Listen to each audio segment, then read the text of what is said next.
Olá, pequenos aprendizes. Estão todos bem? Espero que sim. Hoje vamos falar de como se começou a formar Portugal, o nosso país. Portugal, juntamente com Espanha, formam a Península Ibérica. Mas a Península Ibérica nem sempre esteve dividida entre portugueses e espanhóis. Muitos outros países viveram na Península Ibérica. Há 6.000 anos atrás, chegaram os iberos, vindos do norte de África. Alguns séculos mais tarde, da Europa Central, chegaram os celtas. Estes dois povos formaram um povo que se chamava celtiberos. Por volta do século VIII a.C., vindos do mar Mediterrâneo para fazer comércio, ou seja, para comprar e vender produtos, chegaram os fenícios, com quem aprendemos o alfabeto, por exemplo. Os gregos, que nos ensinaram a usar a moeda como forma de pagamento pelos produtos, e os cartagineses, que nos ensinaram a conservar os alimentos em sal. Ainda há bem pouco tempo, em muitas aldeias portuguesas, isso era usado. Em finais do século III a.C., foi a vez dos romanos chegarem à Península Ibérica. Estes vinham com a intenção de lutar contra os povos que aqui viviam para conquistar o território. No entanto, também por cá tínhamos um povo de heróis, como por exemplo a aldeia de Astérix, que lutou durante 200 anos contra os romanos. Chamavam-se lusitanos e o seu líder chamava-se Viriato. Para além da guerra, os romanos também nos ensinaram coisas boas, como a agricultura, a indústria, a numeração romana, pontes e estradas. Deixaram-nos também o latim, uma língua que deu origem a muitas línguas, como por exemplo o italiano, o francês, o espanhol e o português. Por isso, somos chamados de povos latinos. Por todas estas línguas terem origem no latim, é que algumas palavras são parecidas. Este processo de conquista e influência cultural que aconteceu com a chegada dos romanos ficou conhecida como romanização. No século V d.C., a Península Ibérica, ocupada pelos romanos, foi atacada por povos bárbaros, entre os quais suevos e visigodos. Bárbaros foi o nome que os romanos deram a esses povos por não falarem a sua língua, o latim. No ano 711, a Península Ibérica foi de novo atacada, agora pelos árabes. Eram chamados muçulmanos por serem seguidores da religião islâmica. Permaneceram por cá durante 800 anos e deixaram-nos terraços, mesquitas, como as nossas igrejas, ensinaram-nos a fabricar louça e azulejos, trouxeram novas árvores de frutos, ensinaram-nos novas técnicas de rega com a nora, ensinaram-nos também matemática, medicina, astronomia, ao deixar-nos a bússola e o astrolábio, que nos iria ser muito útil nos nossos descobrimentos, mas que falaremos mais tarde.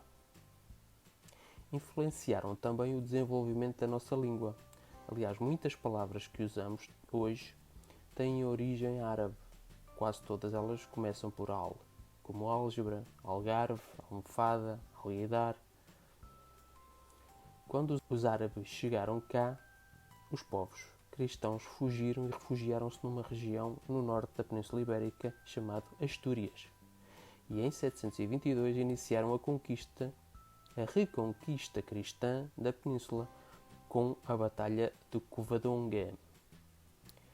Conforme essa reconquista foi avançando, formaram-se vários reinos: o reino de Aragão, o reino de Navarra, o reino de Castela e o reino de Leão. Nessa luta contra os muçulmanos foi importante a ajuda dos cruzados, cavaleiros que tinham no seu uniforme a cruz de Cristo ao peito, e a sua função era lutar para ajudar a promover a fé cristã. Um desses cavaleiros foi recompensado pelo rei Dom Afonso VI de Castela e Leão, com o título de conde e um território para si. Esse grande território chamava-se Condado Portucalense e o cavaleiro era Dom Henrique.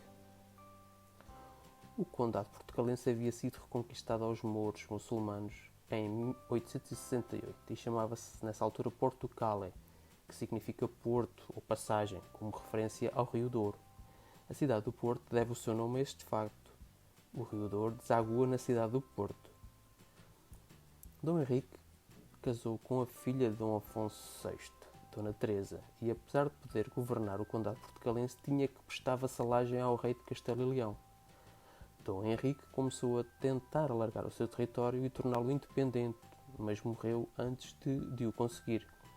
Isso fez com que Dona Teresa ficasse a governar o condado portucalense e se aliasse a nobres galegos, o que deixou descontentes os nobres portucalenses, que passaram a apoiar Dom Afonso Henriques, filho de Dona Teresa e Dom Henrique. Dom Afonso Henriques lutou contra as tropas da sua mãe, Dona Teresa, na Batalha de São Mamede, tendo ganho e passado a governar o condado portucalense. Depois disso, Dom Afonso Henriques virou atenções para as lutas contra muçulmanos, para alargar o seu território para sul, e contra o Reino de Leão e Castela para conseguir a sua independência. Em 1143, o rei de Leão e Castela, Dom Afonso VII, reconheceu a independência do condado portucalense através do Tratado de Zamora e Dom Afonso Henriques como seu rei. Dom Afonso Henriques manteve a sua missão de expansão do território e em 1145 conquistou Leiria. Em 1147 conquistaria também Santarém e Lisboa. Depois disso, o rei mandou construir castelos ao longo do rio Tejo. Todas essas conquistas originaram o cognome de Dom Afonso Henriques o Conquistador. Em 1179 foi a vez de o Papa Alexandre III reconhecer também Dom Afonso Henriques como rei do condado portucalense através da bula papal. Agora era oficial, uma vez que apenas a Igreja poderia dar poderes a um rei para governar, e Dom Afonso Henriques tornar-se-ia o primeiro rei de Portugal. Os reis Dom Sancho I, Dom Afonso II e Dom Sancho II continuaram a missão de conquistar territórios aos muçulmanos até à conquista do Algarve, em 1249, já no reinado de Dom Afonso III, sendo que este passaria a ser intitulado de Rei de Portugal e dos Algarves.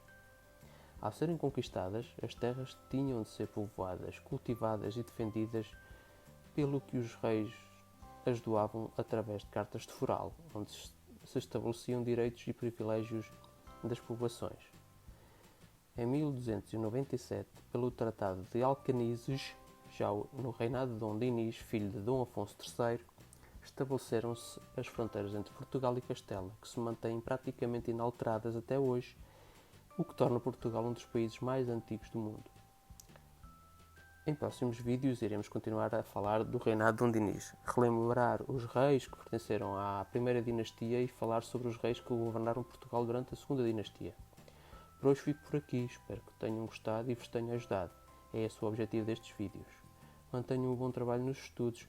Hoje pode parecer muito trabalhoso, mas no futuro será muito importante para vós, acreditem. Não se esqueçam de subscrever o canal, colocar like nos vídeos para que o YouTube perceba que vocês continuam a querer seguir o canal e cliquem no sininho para poderem receber avisos quando saírem novos vídeos. Até ao próximo vídeo, juntos vamos estudar!